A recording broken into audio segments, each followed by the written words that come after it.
Hello, welcome to Central Florida Salute YouTube. I am Bob Peters, your host, and I am here once again at Eagles 4273. And I have a very special guest, somebody I met about 14, 15 years ago. And we've got a long history, but I haven't seen you in a long time. It's Judge Brian Welke. Yep. You served in the United States Army, correct? Correct. Well, I think we got to tell people a little bit about yourself. Where are you from originally? So we're originally born in Milwaukee, moved to Florida in 1970, moved to Seminole County, moved up to Lake County in 1980, graduated from high school here in Lake County, and a year out of high school I joined the Army in 1984. I was in for 4 years, serving in Texas, Colorado, and South Korea, and came back to Eustis, married, and went to Lake Sumter got my AA, and then went to Florida State. And Excuse me. Law school, and came back to Lake County in 97. Well, that's pretty quick. So tell me about your experiences with the military. I know you were in Korea. How long were you there? And give me some thoughts about your stay in Korea. Did that kind of register with you? Or? Oh, absolutely. So I joined in 87, did basic and AIT at Fort Bliss, Texas. Was at Fort Carson, Colorado for 2.5 years. I was air defense on a weapon system that we don't have anymore. Then I went to South Korea. Went to South Korea in September of 87. Shortly after I got there, long story short, I met a woman, an American, who after graduating from high school or from college, she took an internship running recreation centers over in South Korea, the MWR, the morale, welfare, in that. And we fell in love, and we eloped over in South Korea. We got married without telling anybody, June of 88, and been married ever since. So yeah, I remember South Korea pretty well. Yeah, I didn't know that part. You met your wife over there, and Yep. well, that's quite a story in itself. She was a farm girl from Southwest Missouri, and she wanted to see the world, and So she volunteered to go over there, and yeah, she did an internship, and then they hired her on, and she got to do what she wanted to do. And what exactly did she do? So she ran recreation centers at the camps, did activities to keep the soldiers Like an entertained. R&R center type. Yeah, she would put on, played a lot of spades. She'd put on spades tournament. They'd have, she would just set up the recreation center for the soldiers to go there, movies, and she did like, I know, a luau, where they had a big luau and had like a rodeo day, but she loved what she did, and she did a good job. That's a great story, man. Yeah. It really is. It's so you met her there and you married her there. Got married there in Seoul, South Korea. Our marriage certificate is actually in Hangul, the native language of South Korea. Haven't had it translated yet, but I'm pretty sure we're married. Yeah. That's nice.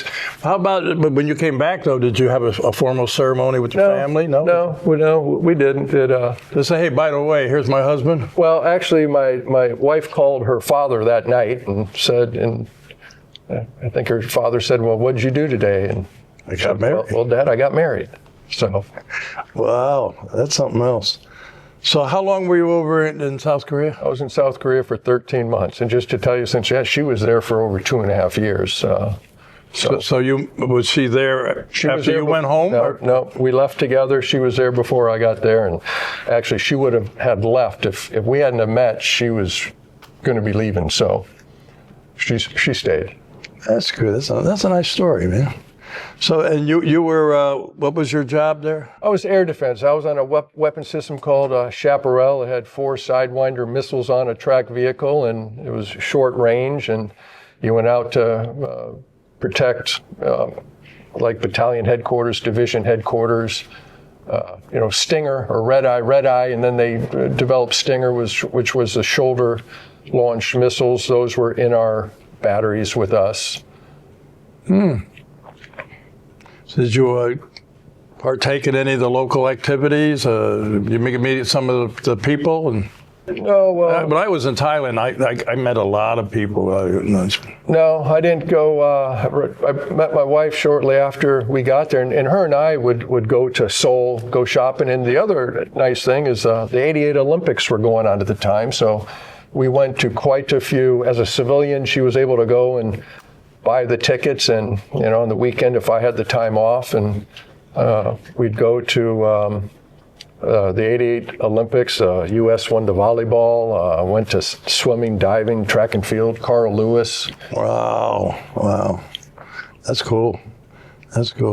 So anyway, you were in South Korea. You left, and did you go out of the service then, or? I PCS from. So I got out. Army flew me to Oakland, and I was discharged from Oakland. And then you and your wife came here? Or? Then we came back to Eustis, and I went to Lake Sumter and finished there. Went to Florida State. My first son was born at Florida State, and my second son was born when I was in law school. My oldest son, the first one born, he's actually in the Air Force right now at Kirtland Air Force Base. Oh, good for him. Yeah. So I met you through Tom Teal and the Korean Veterans Chapter 169. I used to work with Tom on quite a few projects downtown Leesburg. We did the signing of the armistice kind of things, and he was instrumental in putting in the monuments there, as well as a lot of stuff for the Korean veterans. He used to write the newspaper, remember? Right, yep. Anyway, Tom stepped down, and you took over. Right, so I was in the Korean War and Defense Veterans Association. Chapter 169. 169. Tom was still there when I became the president of that association. And shortly after I took over, he, health reasons, moved up north, went up to Illinois. Yeah. I enjoyed my time there. Did quite a few things. We had a nice ceremony one time recognizing the POWs. There was a local man from, last name was Thompson, I believe. He was killed in Korea, and his body was never recovered. Oh, yeah. I vaguely remember that. Yeah, there was a local attorney who I knew who he was a distant relative of his. That was well attended there. Yeah, they had some great ceremonies. The chapter since moved out of Leesburg and then went down to the villages. I don't know. I guess it's still going strong in the villages. I don't know. Yeah, I haven't. Once they moved up to the villages, that's a long drive from Eustis. Long drive from Leesburg, too, where I live, yeah. But anyway, that's why I met you, and I remember you had a passion about veterans, and you were accumulating all this information about the different veterans. Was it all Korean veterans, or was it just all? I don't quite remember. What I was researching was a specific unit, regiment from World War II. One of them, I think I had on a show, because you used to meet at the VFW. VFW in Mount Dora. Yeah. I can't remember the guy's name, but he... You might have had Fred Parks on the show. No, that doesn't ring a bell. This guy rode a horse. Jeez. I can't remember who he was. But anyway, I knew you were doing a lot of that, and hence we have a book now. Yeah. Yep. So how many years? So I started researching the book, and so Fred Parks was a man who lived in Eustis, who I got to know. He was the president of the Veterans of the Battle of the Bulge in Mount Dora, and just talking to him, and one day he pulled me aside and told me the story. Mm-hmm. And there was a book written about the unit that he was in, and there was a mistake, and the mistake involved him, and And he said, that's me. I know it's me, but the name's wrong, the dates, this is all wrong. So I did a little research over about 4 days. This was on a Thursday, and by Monday, I had communicated with the author of the book and confirmed that who he was talking about in the book was actually Fred. No doubt. Well, I thought it was a fascinating story, and for those who have ever heard of Kurt Vonnegut, the author Kurt Vonnegut wrote a book called Slaughterhouse-Five. He was in the unit with Fred. Fred was in Dresden with Kurt Vonnegut when Dresden was firebombed by the Americans and the British February 13th, 14th, and 15th of 1945. When they firebombed Dresden, about 26,000 people died, and Fred was one of the men with Kurt Vonnegut who was charged to go into the cellars and pull out the dead Germans who died in the cellar. And that's, as a result, I ended up traveling the country. I've interviewed over 65 men from the 423rd Infantry Regiment of the 106th Infantry Division. I've interviewed over 100 other men from the division. The division has a unique story in that it was the last infantry division raised for World War II. It started in March 15th of 1943. It trained at Fort Jackson, South Carolina. It then went to Tennessee to participate in the Tennessee maneuvers, war games, Corps-level war games. And then it went to Camp Atterbury, Indiana, where it continued to train. Went overseas, gets to England, November of 1944. A month later, they land in France, around Le Havre, Normandy area. They truck across France and Belgium, and they're put in the front line over a 3-day period of December 10th, 11th, and 12th, or the 9th, 10th, and 11th. And the Battle of the Bulge starts 4 days later. And if you look at a map, the reason it's called the Battle of the Bulge is the Germans created a bulge in the American line. And if you look at the bulge, the 106, the newest infantry division, the youngest infantry division, the one that had the least amount of training by virtue of how young it was, no combat experience, was in the middle of the bulge. You know, I know of the Battle of the Bulge, and I don't know like you know it, but I know of it, and I knew that they were like young guys and really weren't that well trained, and the weather was terrible, a lot of snow and everything. And I have met a few of those guys, and I really wish I could remember the one, because I remember you were dealing with the Battle of the Bulge veterans, and you would always tell me they're up there at the BFW. Yeah, that group is, I imagine. Anybody left? Sure. John Glenn Bevel lives just right off of 44. I talked to him not too long ago. He's probably one of the last ones that I know of. We had another one who passed away about 2-3 months ago, lived up in Bellevue.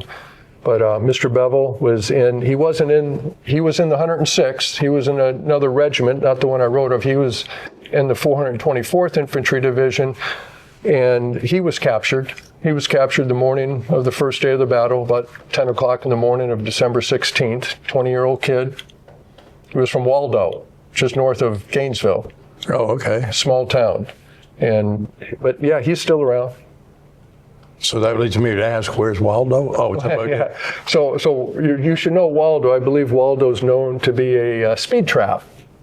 Oh yeah, it's that's how I don't know if they still do it, but Waldo was known for their speeding tickets. Yeah, well, yeah, but I guess you got to be known for something, right?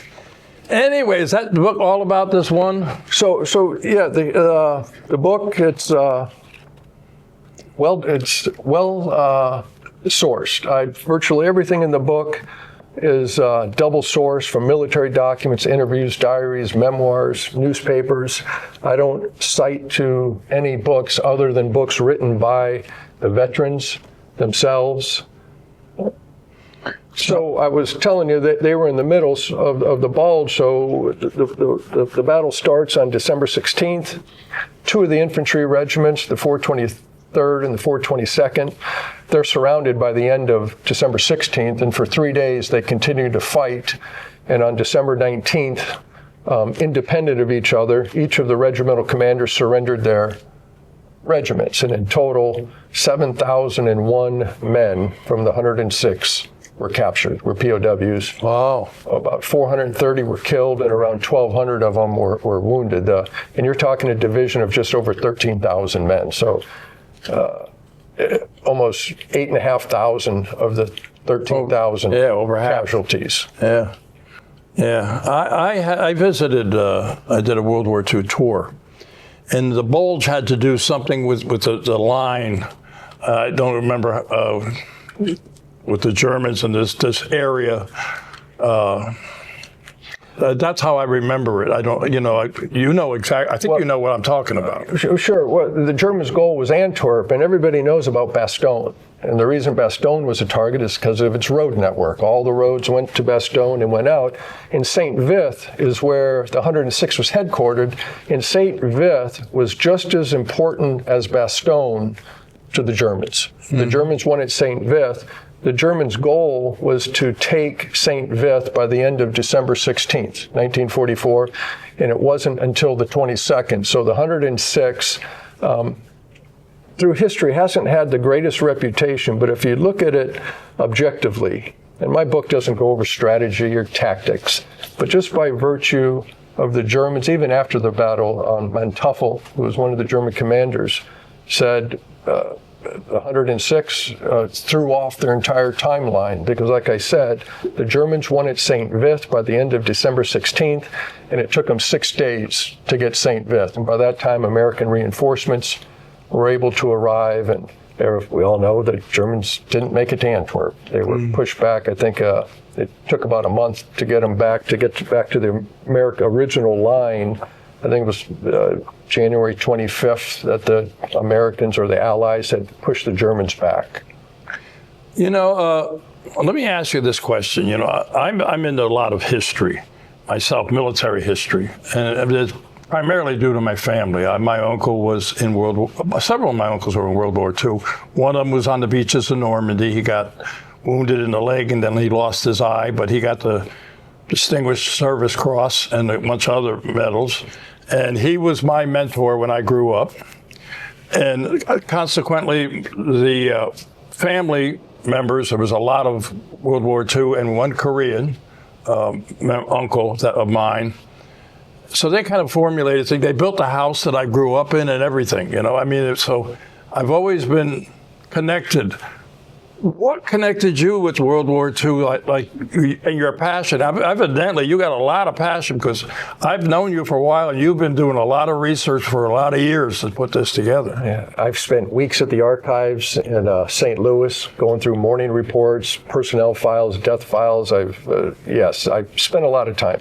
So I've liked history since I was a child. When I was 6 years old, I saw a picture of a great-grandfather, believe it or not, just a great-grandfather who fought in the Civil War. And from that time on, Civil War, it was all Civil War. When I was a kid, we'd take vacations, go to Civil War battlefields. My father was in the Navy. His brother was in the Army, fought in World War II. And then it was when I met Fred. So it really wasn't until 2011 that my interest in World War II started. Okay. When I met Fred. When he told me the story. Well, I back up a little bit. The reason I met Fred, the reason I went to the Veterans of the Battle of the Bulge meeting, when my older son, Chris, graduated from high school, we did a 3-week trip following Easy Company of the 506 Airborne, the Band of Brothers, from Normandy to Berchtesgaden. So we went to a meeting. I got hold of Fred, and we went to a meeting just to get some information from these veterans of where we should go and what we should see. And in January of 2011, after the trip, they asked if I could give them an after-action report, and I went back and told them how well the trip went, and that's when Fred approached me about this book. Now, you say Fred is still alive? No. Fred passed. Fred passed in 2015. He's buried in Bushnell. I went to his funeral. What's an interesting story is another man who was from Leesburg by the name of James Donini. He was a 19-year-old kid. Fred was a little older. Fred was born in 1919. Mr. Donini was born in 25. Fred and James Donini were both in Dresden together. They were both in the 423rd, different companies. They both toiled in the cellars and of Dresden. One of their fellow members from the 423rd, a guy by the name of Michael Pelea, they witnessed him. He took a jar of beans out of a cellar, and the Germans caught him, and he was given a court-martial and executed. Wow. He was executed for taking a jar of beans, and the Germans didn't just execute him. The Germans came and got 4 of his good friends, drove them out to the firing range, and had his 4 friends, after they shot him, put him in the grave. His body has never been found. So Mr. Donini lived in Leesburg. Mr. Donini didn't participate in anything with the veterans of the Battle of the Bulge. Fred passed away in 15, and I knew Mr. Donini. I knew his daughter, who lives in Eustis. I go to Mr. Donini's funeral at Bushnell. Mr. Donini and Fred are buried about 200 feet apart. And keep in mind, the last time they had seen each other was in Dresden in April of 1945. Never saw each other again, and now Mr. Parks was from Ohio. Mr. Parks was from Michigan. Mr. Donini was from Ohio. 2 never saw each other again after going through all that, and they're buried 200 feet apart. You know, I have a similar story. I had 2 guys on my show, James O'Brien and Bob. Oh man, stuff getting old, you know. Bob Emmett. They were both in a prisoner of war camp at the same time. They never knew it.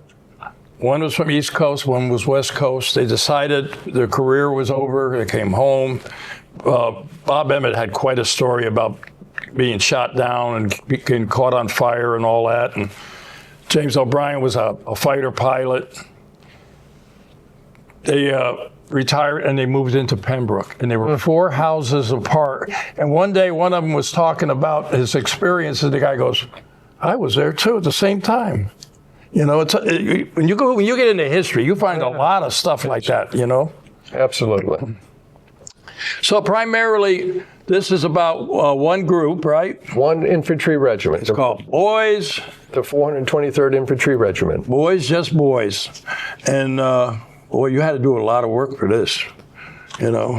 So I'll tell you, after they were captured, just from the 423rd, over 100 of the men died from Allied strafing, the execution of Michael Pelea, and the majority of them died from starvation. There's another one group of men from one POW camp went to a place called Bulge, where the Germans had them digging tunnels in the side of a mountain. 350 men went, and nearly 80 of them died, overwhelming majority from starvation. Yeah. I did a show with a gentleman who was with Eisenhower's group that went in, you know, to get to talk to the prisoners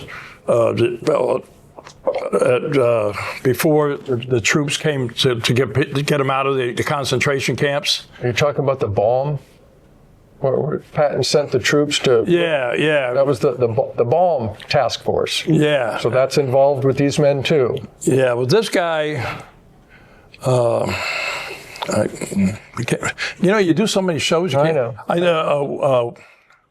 His last name began with a W, but he was telling me how he went in there and just convincing them that we're Americans, and Eisenhower's got people coming behind us, and you're going to go home, you know, you're going to be free. And he talked about the skeleton people, and I could see in his eyes, I could see the skeleton people. It was eerie, you know. And he talked about a candy bar. They gave it to him, and they broke it up in little pieces for everybody. The guy didn't wolf it down himself. He broke it for everybody. And when they finally realized they were Americans and they were going to be freed, they pulled up a board and they had a bottle of potato vodka, and they all had a drink. So that might have been like a concentration camp. Yeah, concentration camp. Yeah.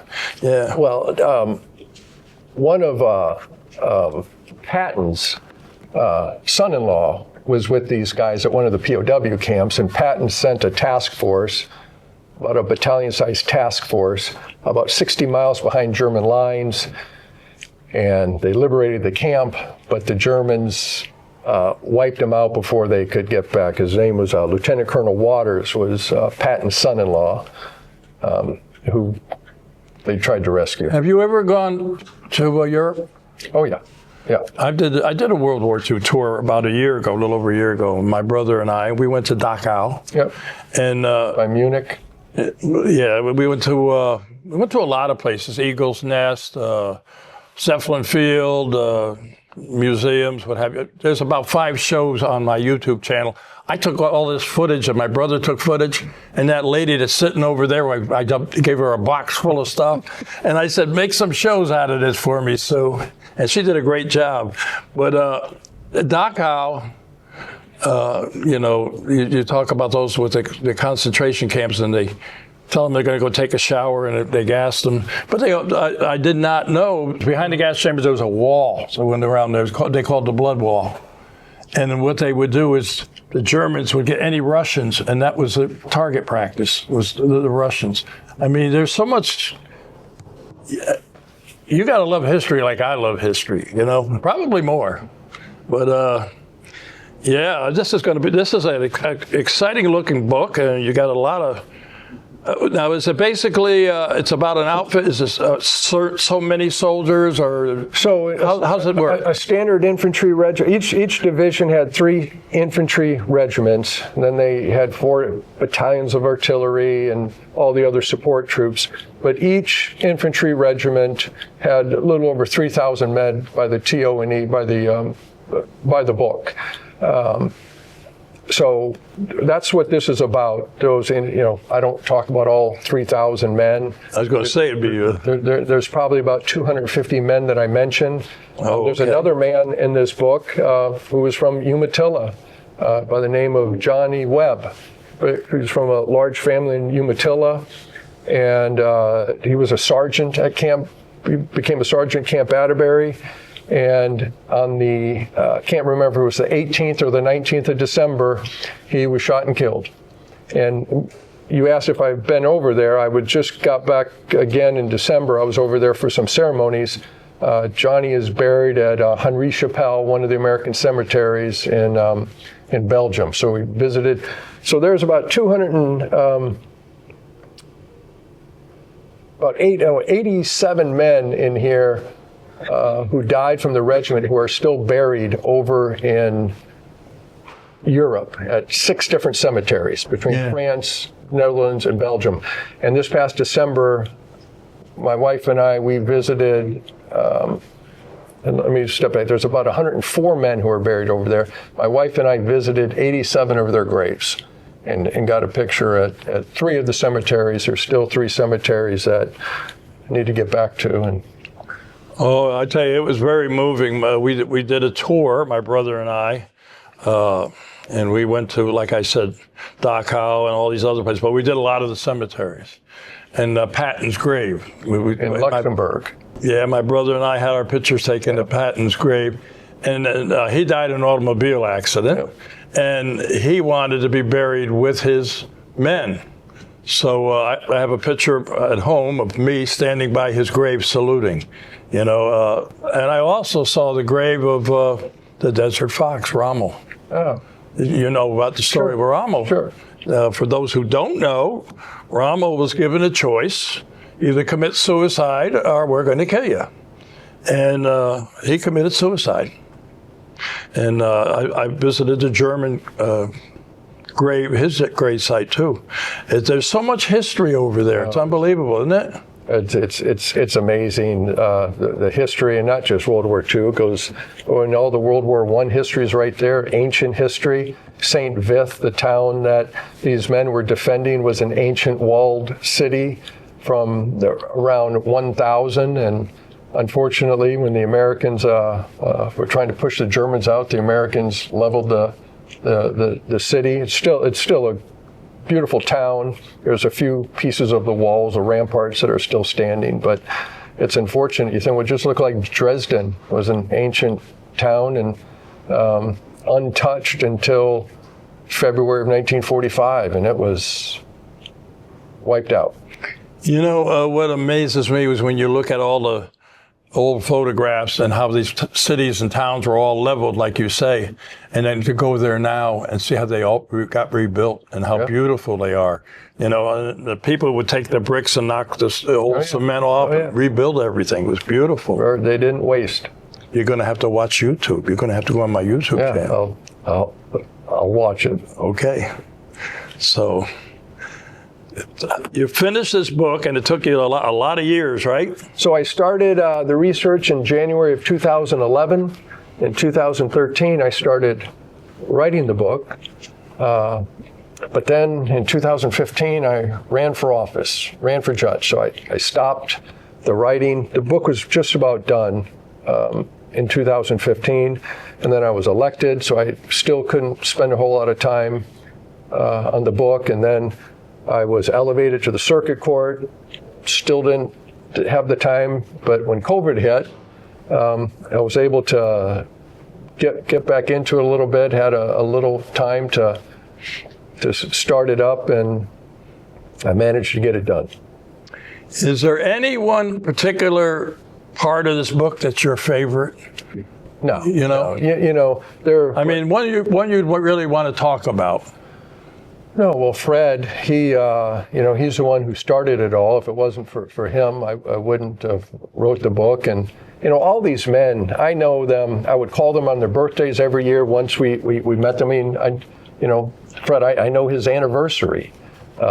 He had a great story. So Fred, I'll tell you a quick story about Fred. So in Dresden, there's still some bombings going on after the first bombings. Fred and another man, and his name escapes me right now, they're working on a road. There's a bombing that's coming on. B-17's flying over. They drop a bomb, and his buddy gets one of the cobblestones, goes into his head and puts an indentation in his head.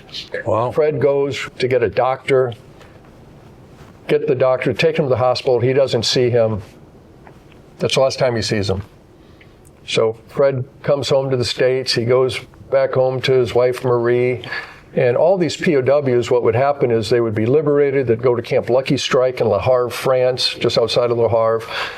They would come back home, spend 2-3 days in processing. Then, because they were POWs, they were given 60 days furlough. They would go home, and then they would go for someplace for R&R. So Fred does all that, and he's assigned to he's going to Fort Sam Houston. And what does Fred do? He gets on his Indian motorcycle and starts driving to Fort Sam. Gets to Denton, Texas. Motorcycle breaks down. Goes to a shop. He tells the mechanic what's wrong, and the guy says, okay, I'll fix it. Gets on a train to go to San Antonio, and he's walking through the train, and all of a sudden this guy grabs him by the shirt and feigns like he's going to punch him, and it's his friend who was in Dresden who had the indentation in his head. Oh, yeah? So Fred, he said the drink started flying. Next thing he remembers was next morning he's getting into formation, he's wet, he's in his clothes, and he's into formation, and the captain or the major says something to him about, do you remember me? And Fred says, no. He goes, well, you should. You threw up on me last night. He threw him in the shower. And so Fred leaves San Antonio. Now he's going to Virginia. He contacts this guy in Denton, Texas. The guy said he fixed the motorcycle. Fred gives him the information where he's going. And Fred said, tell me what it'll cost to fix it and to ship it. And the guy said, no, it's all on me. Wow, cool. And he shipped him his Indian motorcycle to Virginia. You and I could talk forever. Oh, yeah. Because there's that kind of a story that's in here, which is not really a story, it's true, and it's history. And we're doing this show the day before Vietnam Veterans Remembrance Day. And we need to remember all our veterans from every single war, from time being. But this is going to be a very interesting read. I give you a lot of credit. It's called Boys, Just Boys. It's Boys, Just Boys, a biography of a World War II infantry regiment. And that Boys, Just Boys came from a letter that one of the older men in the unit, wrote home to his mother he's telling his mom that these young guys they're training hard, they're training to be soldiers, but at the end of the day, they're running around having a good time. That it reminds him when he grew up in Lake Placid, New York, that they're still boys, just boys, enough to make angels weep. Well, that's pretty. That says it all right there. But anyway, if somebody wants to get the book, well, Amazon, where do they get it? It's on Amazon, Walmart. It's Barnes & Noble. I haven't seen it there yet. Haven't been to a Barnes & Noble, but maybe it's on their website. When did this come out? January. Oh, so it's not that. It hasn't been there that long. No. So anyway, if you're into history and you want to get boys, just boys, check it out. That's right. But Brian, it's good to see you again. Like I said, I haven't seen you in years. No. And I do remember the day that you took me over to your office, and there's all these file cabinets, and I'm looking on this one, and see this guy here, this is the Battle of the Bulge, and you were so much into it, and it impressed the hell out of me, I can be honest with you, and I'm just so glad you finally got it done, and I hope you sell a lot of books. We're going to say goodbye. All right. And thank you. This is how we do it. We look at that camera. You ready? Ready. So all our veterans out there, active military and their families, we salute you for all you do. Till next time. Nice job, brother.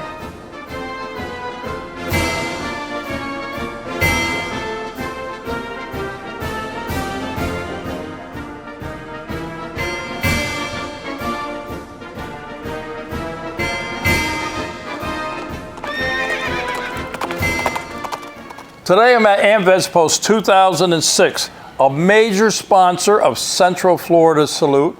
And I want to introduce to you the commander here, Ronnie Mack. Ronnie, tell us a little bit about AMVETS 2006. Where are you located? And we are at 500 North Canal Street, Leesburg, Florida. It's right off of 441, between 441 and Main Street on Canal. Can't miss us. And we're a veterans organization, along with, we have an auxiliary, and we have sons of veterans that are related some form or another to a veteran. And we do a lot for a lot of charitable donations and stuff to charities in the area and in the county. And we're a major sponsor to Central Florida Salute. We're proud of it. We're glad to be.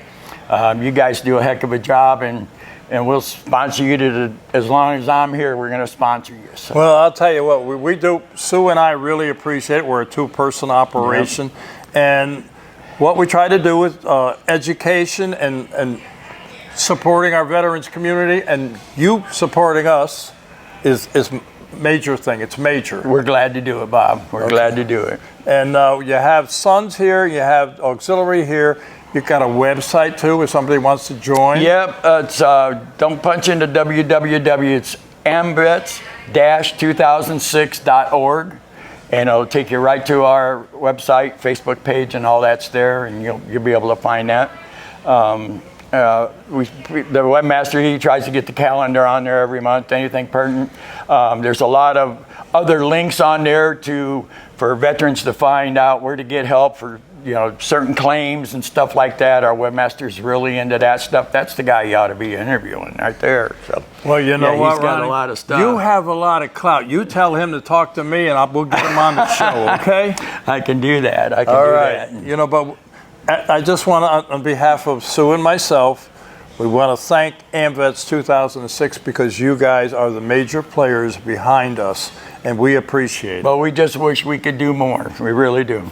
Thank you. Thank you. You guys are awesome.